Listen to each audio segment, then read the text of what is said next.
a religião, claro. Carlos Esperança, da Associação Ateísta Portuguesa. Deus tem futuro? Boa noite. Deus tem futuro? Penso que sim. Os mitos estão condenados a viver durante muito tempo. E, portanto, naturalmente têm. É um mito. Deus é um mito. E em épocas de crise, como a atual, é natural que se exacerbe até o sentimento do transcendente. Curiosamente, de forma paralela, não são apenas as religiões que se tornam mais notórias, mas também a bruxaria, a quiromância e outros ofícios correlativos que começam a ter maior preponderância na sociedade. Portanto, o senhor põe tudo em pé de igualdade? Ponho, porque realmente não há o mais leve indício... As igrejas riem-se aqui presentes. Não há o mais leve indício de que Deus exista. Nem ele jamais fez prova de vida. O que aqui tem sido dito e feito é fundamentalmente branquear as religiões e pôr as religiões como um instrumento de paz entre os homens, quando o que nós assistimos é que são detonadoras de guerras e que não podem ser ilibadas das suas responsabilidades. Dizer-se, como há pouco se disse, que o Estado Islâmico não tem nada a ver com o Islão, é a mesma coisa que dizer-se que o catolicismo não tem nada a ver com a Inquisição ou com as Cruzadas ou com a evangelização, ou que o judaísmo não tem nada a ver com o sionismo. Isto penso que é completamente falso e é um branqueamento da história das religiões que têm, segundo os criacionistas, 6.018 anos.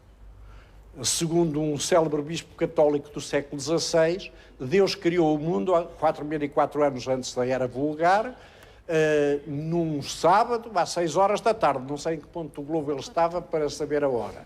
E foi muito respeitado na época. Isso foi Russell já que depois acrescentou, claro. Mas foi efetivamente assim. Portanto, eu penso, aliás, seria lamentável que não houvesse uma ética que fosse transcendente às religiões.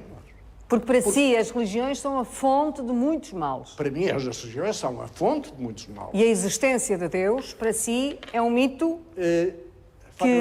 eu penso que Deus podia ser uma ideia interessante, mas transformou-se numa tragédia terrível, como se tem visto. Mas porque os homens se apropriaram dela e a tornaram nessa tragédia, ou porque para si Deus não existe mesmo e não é possível tê-lo como horizonte de vida? Repara, eu teria que perguntar, Deus aparece normalmente como a explicação por defeito para todas as dúvidas e para todos os medos. Fundamentalmente para um medo que todos temos, que é o medo da morte. E há quem não resista a isso e se entregue nos braços de uma religião. As pessoas normalmente são crentes porque as habituaram a sê-lo desde pequenas. Por isso se nasce numa determinada religião, num determinado local geográfico e noutro local geográfico. Agora, as religiões, e neste caso estão aqui representadas apenas as 3 religiões do livro, curiosamente, que bebem todas no Antigo Testamento, onde há um Deus, que é o Deus próprio da Idade do Bronze, que é o tempo do Antigo Testamento, que é um Deus misógino. Não é por acaso que estão 3 homens, não há uma única mulher. É um Deus violento, vingativo, que aceita a escravatura. Era efetivamente, na época, isto era moral. Ou se preferir, era a ética do tempo. Porque o tempo permitiu que, por exemplo, a escravatura fosse moral. Houve escravatura e não houve nenhuma voz religiosa. Nós tivemos o padre António Vieira, curiosamente, que defendeu os escravos. Mas os escravos, se fossem estrangeiros, podiam ter-se, era um direito.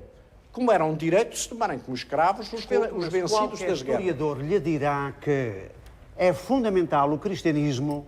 E não é por acaso que, por exemplo, a proclamação dos direitos humanos é feita em contexto cristão. Qualquer historiador lhe dirá que foi fundamental o cristianismo para a tomada de consciência da liberdade da pessoa humana com dignidade e dignidade divina e infinita e, consequentemente, com direitos inalienáveis. Padre Anselmo Borges, mas agora vai-me dar a licença. Padre Anselmo Borges, é verdade o que diz, de modo algum, poderia agora... Só lhe posso dizer, mas francamente, que Cristo já tinha vindo há muito tempo à Terra quando houve as cruzadas.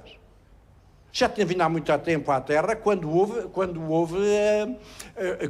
a Inquisição. Se não houvesse o Deuteronômio, certamente não teria havido Inquisição.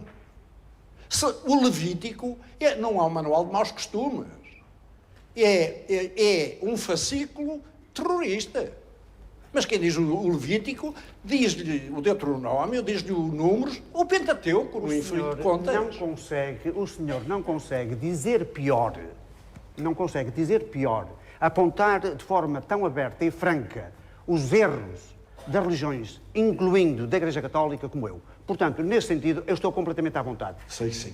E, dito isto, acrescento que, realmente, sem o cristianismo, não estaríamos, provavelmente, aqui esta noite, com esta liberdade de podermos, apesar das nossas diferenças, podermos debater a questão de Deus. E por que não atribui ao Iluminismo? Ao Renascimento e depois ao Iluminismo? Também o Iluminismo, E a Revolução Francesa, também o ideal da tricolor, liberdade, igualdade, têm a sua raiz no cristianismo. Qualquer historiador reconhece isso. O próprio Habermas reconhece isso. O próprio Habermas fala na Declaração dos Direitos do Homem como oriunda, por exemplo, no beneditismo, vai situá-la na Baixa Idade Média. A ideia de pessoa procede dos debates. Sabem por acaso quem redigiu a Carta dos Direitos do Homem? Foi René Cassin, que era o presidente da Associação Israelita Mundial, que era uma escola. O René Cassin, isto é história, não estou a puxar brasas. Portanto, é um judeu. É um judeu, exatamente. Eu, quando falo de cristianismo, falo do judeu-cristianismo. Sim, quando falamos em cristãos, estamos a falar de todas as religiões. Não, quando falamos do Ocidente cristão, estamos a falar de todas as religiões. É preciso que se notice a cristandade é isso. O problema não é esse, não é uma questão de puxar a brasa à sardinha de cada um. Eu não diria só que vale mais. Diria que vale mais um só artigo da Declaração Universal dos Direitos do Homem, dos Direitos Humanos, do que propriamente todos os livros do Antigo Testamento. Isto em termos de benefício para a humanidade. Sem o Evangelho não havia a Declaração dos Direitos Humanos. Não posso responder a isso porque, de facto, é impossível responder. Como é impossível responder, justificar que uma coisa não existe. Quem afirma que algo existe, os teístas que afirmam a existência de Deus, é o ónus da prova, cabe-lhes a eles e não a quem não acredita. Mas para si a humanidade será melhor se a ideia de Deus for afastada? É difícil porque a experiência não foi feita. Agora, é evidente que há uma secularização progressiva na Europa, e isso é inegável, que está a retroceder neste momento, graças às dificuldades por que está a passar, e os momentos de crise são momentos, normalmente, de grande fé, são momentos de grandes peregrinações. Mas essa secularização trouxe mais bem-estar à Europa? Eu diria que não pode atribuir o bem ou o mal-estar nem à religião, nem à ausência dela. É evidente que muitas pessoas se pautam pela religião, mas não nos esqueçamos que a religião, para qualquer religião, um dos grandes crimes é a apostasia. A apostasia é punida com pena de morte no Islão.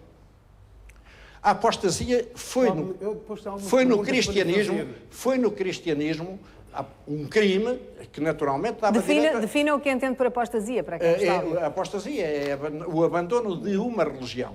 Ora, isto é um direito inalienável do cidadão. Deixar uma religião, passar para outra, não ter nenhuma. E disse que era punida com pena de morte no Islão, foi isso que disse? Sim, é evidente que Pode-me sim. dizer em que versículo do Alcorão está, se faz favor? Como? Pode-me dizer em que versículo do Alcorão vem que a apostasia é punida Não lhe sei dizer em que versículo vem, mas eu li o Corão. Então, se leu o Alcorão, pode-me dizer em que versículo Eu li o Alcorão, não sei. E não está. Não sei em que versículo. Não está o que está a dizer. Como também fala aqui coisas que não têm nada a ver com o Islão. Desculpe. Desculpe. Escravatura, por exemplo. Há versículos do Alcorão em que é claramente dito para libertar escravos. E você está a dizer que o Islão... falou das religiões sobre a escravatura. Desculpe, Sr. Professor. Há coisas que você está a dizer ouvindo falar. Não é ouvindo falar, é a leitura dos livros, quer a leitura do Antigo Testamento, quer a leitura do Corão, quer a leitura da Tora. Eu estou a falar do Alcorão. O senhor pode-me provar em que versículo do Alcorão está para termos escravos? Em que versículo do Alcorão está sobre a apostasia? Desculpe, mas eu não falei na escravatura relativamente, mas com certeza que também é válida. Mas de qualquer maneira... De qualquer maneira, não falei nisso. Nos versículos do Alcorão vem para libertar escravos. Para libertar escravos. Há N versículos sobre isso.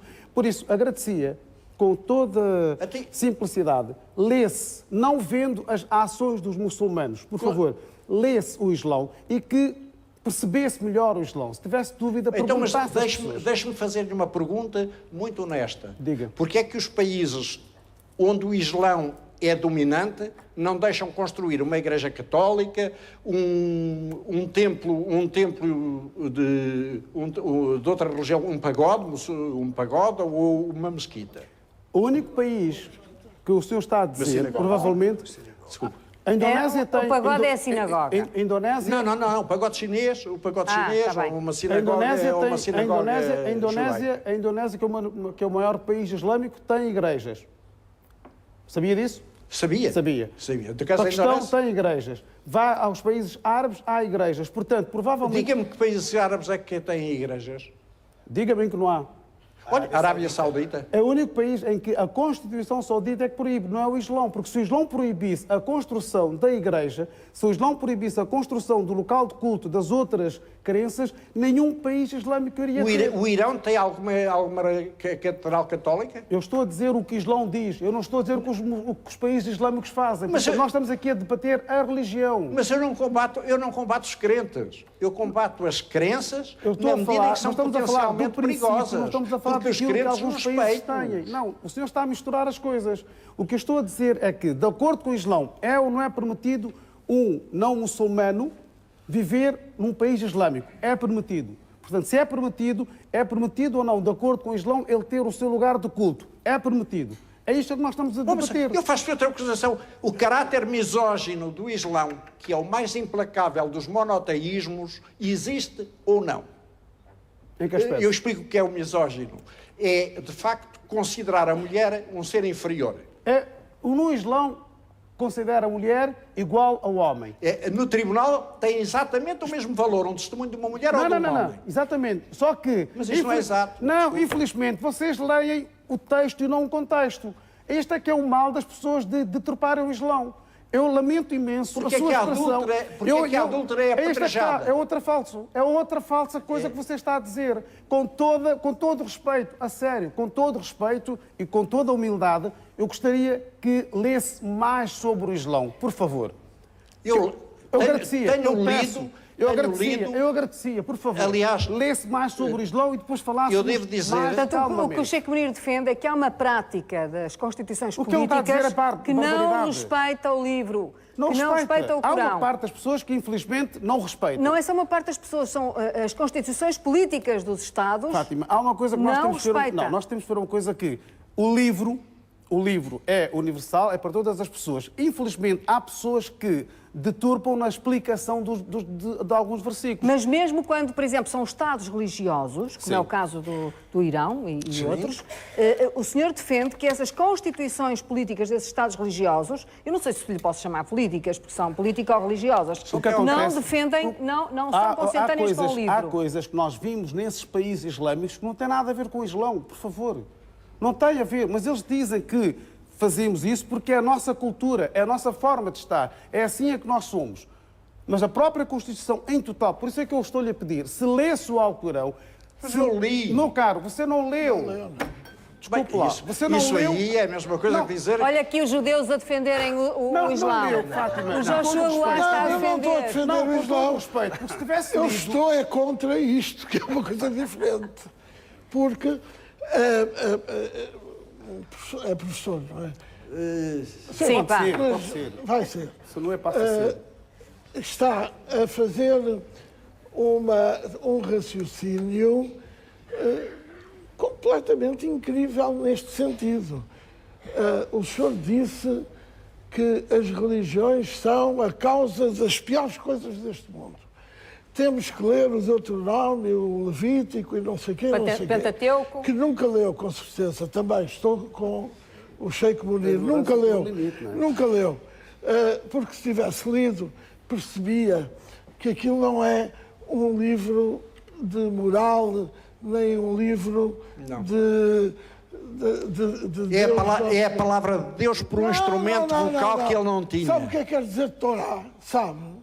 Quer dizer ensinamento, não quer dizer lei, não quer dizer nada disso. É ensinamento. E ensinamento é um ensino de um comportamento cívico. Vá lá ler. Acha que dizer